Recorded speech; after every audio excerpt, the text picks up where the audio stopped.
So we have a full moon on Thursday, the 1st of October. This is at 22:05 in the evening UK time. So that's Greenwich Mean Time. So if you are watching this video from other places around the world, then do check out the time in comparison to UK, because I am referring to UK time here. So this is an especially good moon time for Aries, Sagittarius, Leos, Libras, Geminis and Aquarius. Any other star signs may find this energy and this time quite challenging. Do look up your rising sign, because when we talk about our signs, we look at our moon sign, but actually your rising sign is very relevant as well. So it could be that your rising sign is in Aries, but your star sign, which is your moon sign, is a Leo, for example. So if you have got a rising sign in Aries or Gemini or any of the ones that I mentioned, you will find it won't be so challenging. So it all depends what is aligned within your planets and what signs are in your planets. In order for you to do that, you can literally go onto Google and look up what is my rising sign, and you have to put in your date of birth, your place of birth, your location of birth and the time you were born, and you should be able to find out your rising sign. So for example, I'm a Leo, as my moon sign, that's my main, what you would say, your horoscope sign. However, I'm rising in Scorpio, and actually a lot of the traits of Scorpio very much reflect what I am. So it's funny because Leo and Scorpio definitely intertwine when I look at my characteristics, so that's quite an interesting thing. But going back to this, so as I said, anyone that isn't one of those star signs may find that slightly more challenging.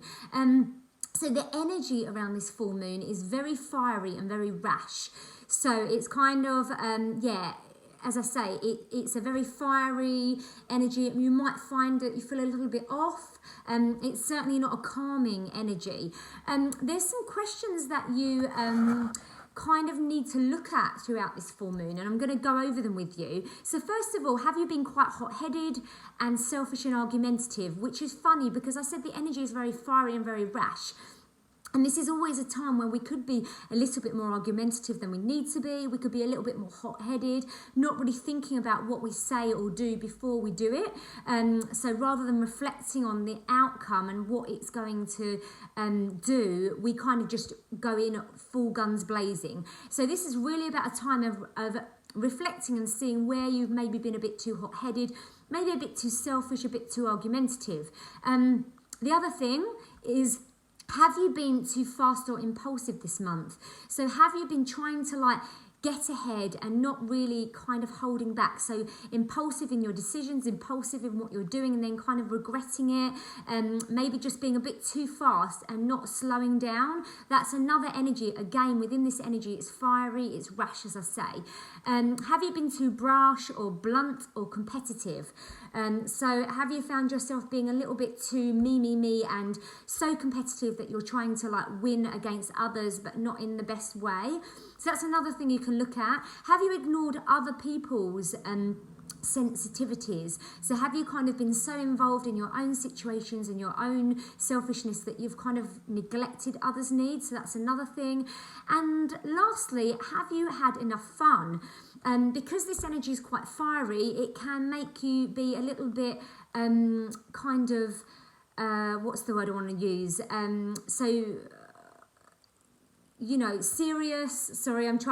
Serious and not letting your hair down, not having fun, not socialising. I know it's quite hard with the socialising thing, but just kind of having that inner child and being fun-like. Have you been a bit too serious? Have you been, because you've been quite competitive and argumentative, you've become quite rigid in your ways and your thinking? So that is another thing I would like to say. So they are the questions you need to look at throughout this full moon and reflect on how you can make those changes that need to be addressed.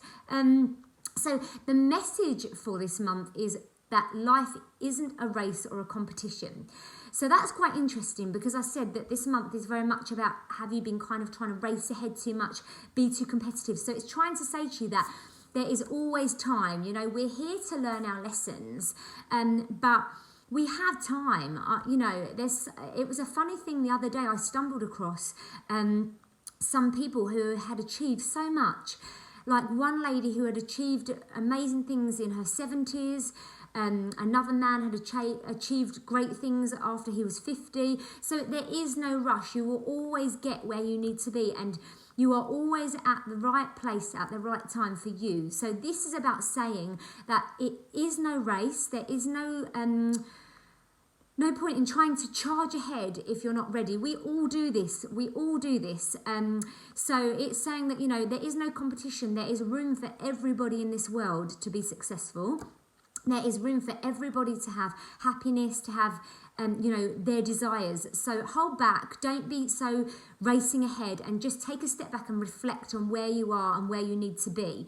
So that is what I would like to say. You need to find a balance between the needs of yourself and the needs of your others, so your loved ones and your friends. So getting that balance between how much you're kind of spending on your own needs and how much you're giving to others. So again, it's that kind of looking at being less selfish, but not giving too much. You need to obviously have boundaries as well.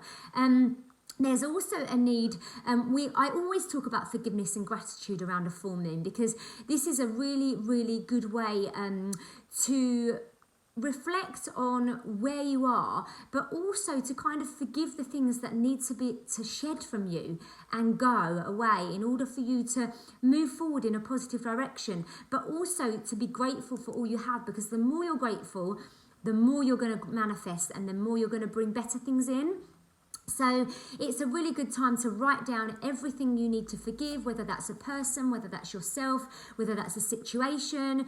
Write it down in as much detail as you need to, be as descriptive as you need to, and then burn that piece of paper. Obviously, in a safe environment. You can do it in the garden, outside. You could even do it over the sink, and then at least you've got access to water, and then you can just let the ashes go down the sink, or throw the ashes away into the garden, because having it in earth is a really natural healing way. So that's something else I would say. So it's a really good time for forgiveness. And if you need to do a forgiveness exercise where you just kind of see that person in a healing bubble of pink, and you're kind of letting them go, you're letting the situation go, or you're letting yourself go if you're kind of holding on and harboring on to things that you feel guilty about. We're living in the present moment, and if we go too much into the past, we're never going to be able to move forward. So it's really important to let that go for your own good as well. And being grateful. So I want you to write down 10 things that you're really, really grateful for. When you think about this, sometimes people think, 10 things. But you could just be grateful for the air that you breathe. You could be grateful that you've got 2 arms that you can use and hold things with and write with. And so it really is about, you will find easily 10 things to be grateful for. Really feel it within you. Feel that energy. Feel that healing energy of being grateful for those things. And again, write a list down and burn it, because what you're doing is you're releasing it. You're surrendering. You're saying, I'm grateful. And by letting it go, you're trusting the universe is going to bring you more good. So again, burning over the sink or outside is great. So they are the things I would suggest. Also lighting incense and saging. So sal pimento or white sage, just saging your home, every area of the home, even down to the bottom of the walls and right up high. So you're getting all the energies cleansed. Great time to have full moon baths. So you can have healing salts in your baths, aromatherapies, and just cleansing your energy, giving it that complete healing. And again, you can imagine white light from your shower, just immersing you in healing and cleansing.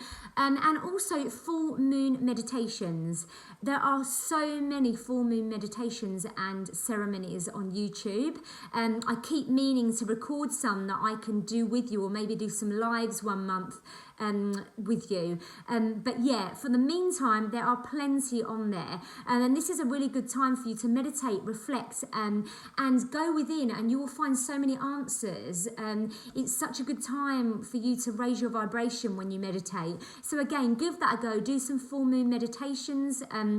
on the evening of the full moon. And lastly, put your crystals out, because the energy of the full moon is so strong, so healing. So if you immerse your crystals in the energy, making sure that you've got the direct moonlight onto your crystals, then you are going to give them a really good cleanse. You know, I always say to people you should cleanse regularly using selenite or using sages and things, but getting them out there on a full moon is, I can't tell you how much that energy really does give it another boost. So anyway, I hope that has helped you. I hope you've enjoyed that video, and I wish you all a really lovely full moon in Aries. Thank you. Bye.